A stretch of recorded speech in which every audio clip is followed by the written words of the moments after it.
So last week, Nick Saban, former Alabama coach, the greatest college football coach of all time, and one of the best defensive minds college football's ever seen, called Ohio State's pass rush antiquated, simply because it's about one thing.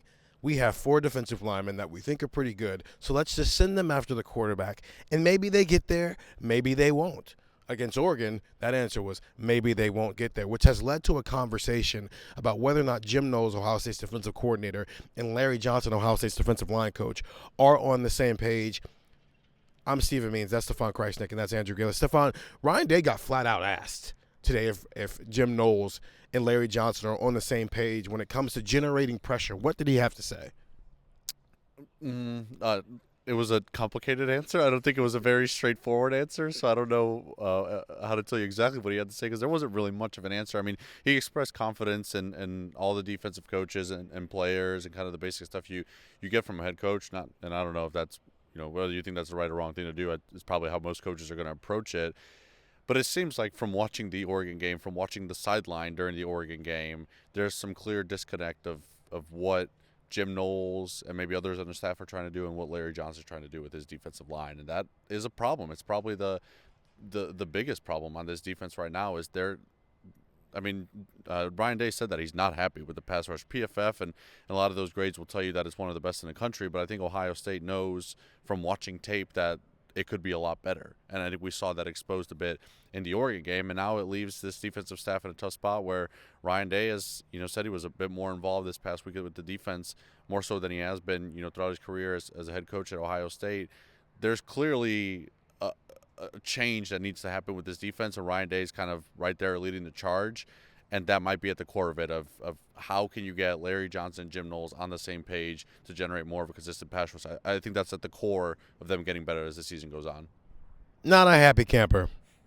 Very annoyed, very ticked off Ryan Day on Tuesday during his press conference. Andrew, do we need to see some changes there? Do we need to see some more creativity? Is 4-man pressure and just relying on Jack Sawyer, JT Tuimoloau, Tyleik Williams, and Ty Hamilton, and Kenyatta Jackson, and the rest of those defensive linemen, is that enough, or did Oregon expose something about Ohio State's antiquated pass rush, according to Nick Saban? I think Oregon exposed it because this has kind of been bubbling for a while. Like, we talked about this, go check out our other recruiting videos, obviously, but we've talked about this for a while about, like, the implementation of the jack, and is that a position that Ohio State could have? And that jack position, it's kind of a hybrid defensive end outside linebacker where, you have a 4 down in some situations, you have a guy that can buzz out and go to coverage in other situations. Like, why, is that part of this, right? Is that part of this conversation? I do think some things need to change. We said this in the press box, like Stefan brought this up. One of the only pressures, as it turned out, that Ohio State got against Oregon was when you brought Sonny Styles on a blitz. And I think that was the play that JT Tuimoloau got in the face of Dylan Gabriel. Those are the situations that you need to develop, right? If you're not creating pressure with 4 down, you need to mix it up. Whether that's, hey, we're going to go a 3 linebacker set and we go maybe a more 3-3-5 look. Maybe that's we're sending blitzes. Maybe that's we're simulating pressures and we're blitzing and we're, sending out a JT into the flat or something like that. Like, there's a bunch of different ways to do this. And we could make a 15-minute video about all different kinds of formations and all different kinds of defensive play calls and blitz calls and all these other things and coverages that Ohio State can do. But you have players of JT Tuimoloau and Jack Sawyer and Tyleik Williams and all of those guys' caliber for games like Oregon, and they did not perform against Oregon, and they did not play well against Oregon, and the coaching staff will tell you they did not coach well against Oregon. So you've got to do something in terms of getting after the quarterback. And yeah, I think you have to mix it up because very clearly just sending 4 is not working.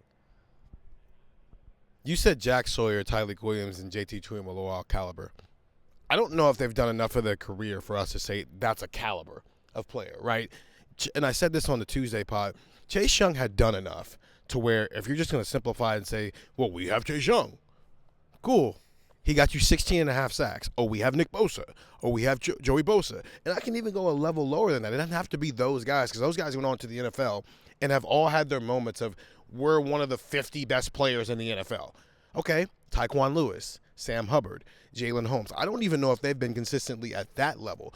I think the biggest alarming thing that was said on Tuesday when we talked with Ryan Day. He got asked about when Jim Knowles got brought in. He was brought in from Oklahoma State, where it was uber creative, uber aggressive, all these different things. But then he had also never had the talent that he has here. And so what were those conversations that he was having with Ryan Day about, and how to mix those two things together? And I think what has happened, and I said this on the Tuesday pod as well, I think there's been a regression of aggressiveness. There's been a regression of creativity because Ohio State has 5 stars on its defensive line. And in theory, yeah, you're thinking you've got 2 5-star seniors on your team. You've got another top 200 recruit who's been playing at an All-American level. You've got a 5th-year senior who's been kind of awesome in his career. Sure, you shouldn't have to do all the aggressive things, all the creative things that you were doing at Oklahoma State, in theory. But the problem is we're 3 years into the Jim Knowles system, and it still feels like it's in theory.